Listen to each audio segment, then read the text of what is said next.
welcome to the next set of tutorial series on software engineering, software design, software analysis, engineering architecture, principles of engineering designs, and lot to be discussed.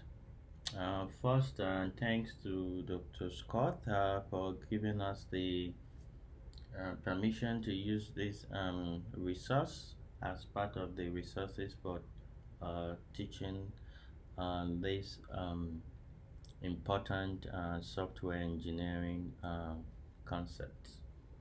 So today we'll look at software design briefly. The question is, what is design? What is design? We want to understand some of the terminologies.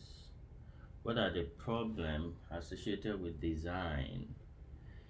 And where is design in the software lifetime? So if you look, we say design, we all know what design basically is. You can have a drawing, that's a design.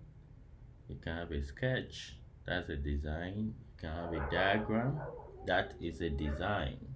So design is a common activity, and all products are one way or the other been designed.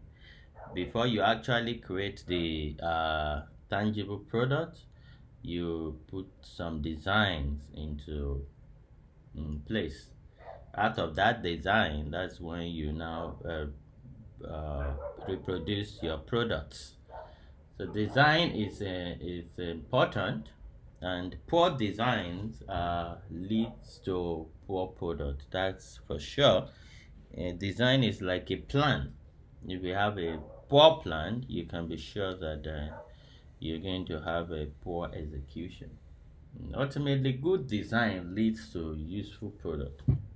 So a lot of time needs to be spent in design, in looking at the design, making sure that the designs are very much okay, ensuring that the design captures all the characteristics or the features of the problem that we want to address. So that is very important. So design is very key. Is very key. Very key. So most problems with product are usually design problems, and that's very important. Once the design is bad, we can be sure that the product is going to ultimately have defect. So in our own case here, we're talking about the software product that we are trying to develop or build. So what's a software? Definitely, we know the software relates with programs. So it's uh, it's something.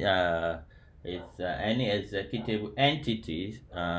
It's such as a program, a part, or it's a program. So software captures the overall definition of what a program might be. So you can have a Word, Microsoft Word is a software.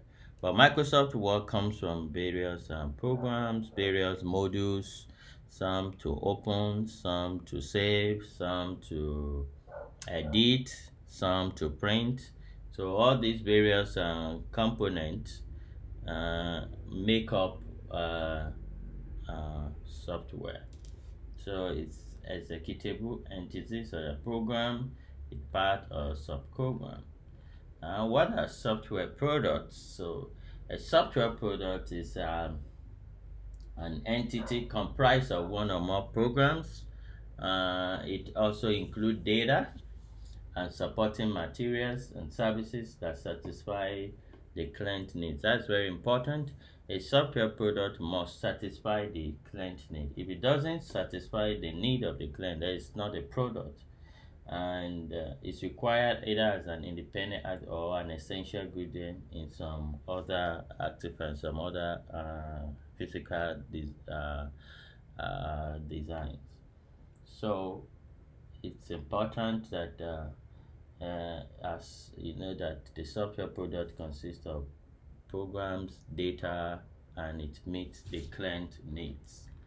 So then what is design? So the software design, it's an activity, the activity whereby we specify the features, the characteristics, the details of what the software is required of. So when we sit down on a drawing board and we are trying to capture what are the features, what are the composition, what are the characteristics of our product, the software product that we want to ship to the market, then how will the product meet the client needs? How will it satisfy the client? And how are we going to take care of several constraints? Maybe the execution time, maybe the space constraint, and several other constraints. Maybe the number of users, maybe concurrency, the number of users at the same time. So all these things are captured in the activity, in the operation of specifying the design. So that's essentially the software design. So we'll take it from there next time. Thank you for listening and see you in the next one.